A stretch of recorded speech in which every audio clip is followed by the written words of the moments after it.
You know what? When that question was asked yesterday, I was like, I don't care. We don't care. Welcome to this week's Wacky Moments of Leftist Extremism. This was the week that the leftist media finally came around to admitting what many of us have been talking about since before the election. Hunter Biden's laptop is a fact. Potential Biden family crime should be investigated. But you know, it's funny how they completely ignore what they once said if you believed the evidence on Hunter's laptop. History will expose you all as fools and useful idiots for the Russians.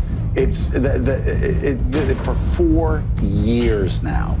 For 4 years now, there has been a line from Russian agents into the campaign. It's unbelievable how stupid you think Americans are. How stupid you think Americans are. The idiocy, the sheer idiocy. You are revealed right now, but you will be revealed throughout history for basically running cover for Russians. Ah, yes, fake news about Russia for 4 years from the likes of MSNBC, CNN, and networks like CBS. The Trump campaign is accusing Twitter and Facebook of censorship after the social media companies blocked the spread of an unverified story about former Vice President Joe Biden's son and a laptop allegedly full of his old emails. It looks like your classic disinformation campaign. Eric O'Neill is a former FBI operative. Steal the information with a cyber attack, get the emails from Hunter Biden's account, and then put them on these laptops that are left at a repair store. And that's how the information is now laundered into the public. Who do you think is behind this? Well, the Russians would be my number one guess, if I had to guess. This time, social media outlets were quick to limit the spread of the story. Twitter briefly suspending the accounts of the Trump campaign and White House press secretary after they tried to share it. The campaign threatened to sue as allies on Capitol Hill cried censorship. Senate Judiciary Committee wants to know what the hell is going on.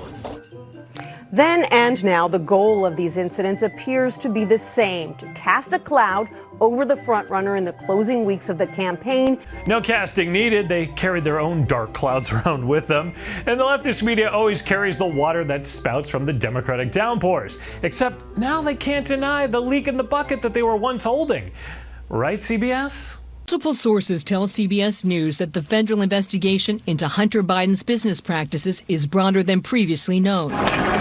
The probe is exploring whether the younger Biden and his associates violated tax, money laundering, and foreign lobbying laws. Business records reviewed by CBS News and documents released by Republicans in Congress indicate multiple financial transactions involving Hunter Biden, his firm, and a Chinese energy company called CEFC. I wonder why they were once so gleeful about social media censorship discussing these issues.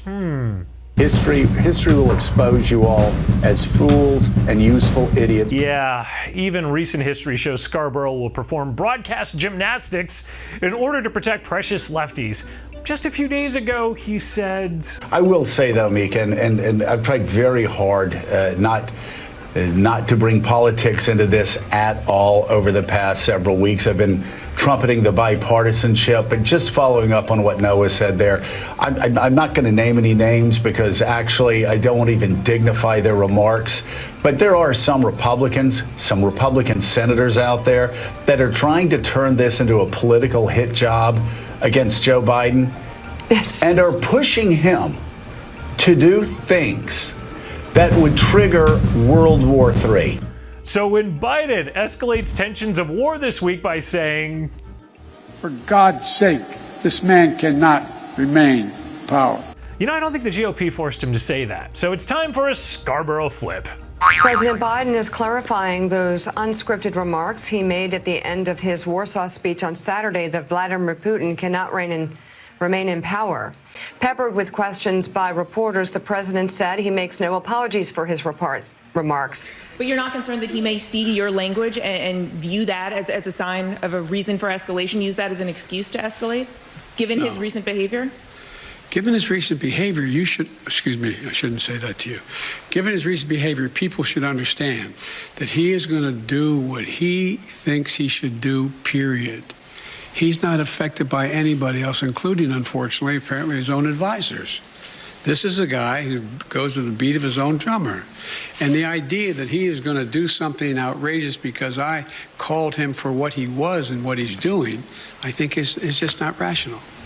Thank you. Wow. Thank you. He only gets better. I mean, I'm sorry, just thank you. This whole idea, well, what does Vladimir Putin think? You know what? When that question was asked yesterday, I was like, I don't care. We don't care. So now escalating things towards World War III doesn't concern Joe at all because Joe Biden said it. I don't care. We don't care. That magnificent contorting flip to help Joe Biden, brought to you in part by Celebrity Cruises. Give them a call and tell them to send their ad money to a different destination than MSNBC.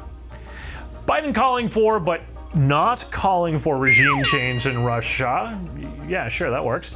It's not controversial to the leftist media. What is controversial is not talking about gender identity with kindergartners. A controversial bill became law today in Florida. The Republican governor signed the measure that bans lessons on sexual orientation and gender identity in kindergarten through third grade. Critics call it the Don't Say Gay bill. Now to Florida tonight, where Governor Ron DeSantis has signed that bill into law, banning instruction on sexual orientation and gender identity with younger children through third grade. ABC's Victor Akendo in Florida tonight. Show it off, official. Tonight, it's official.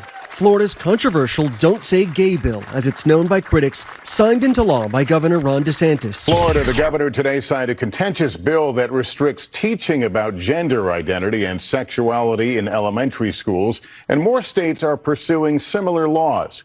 They all seem to have trouble calling it the parental rights in education law, but they have no problem with using the uninformed terms that critics use. Well, it's controversial. How dare they not talk to little kids about sexual identity? I know my kindergarten standards through and through, and nowhere in our curriculum does it have anything about teaching sexual orientation or sexual identity.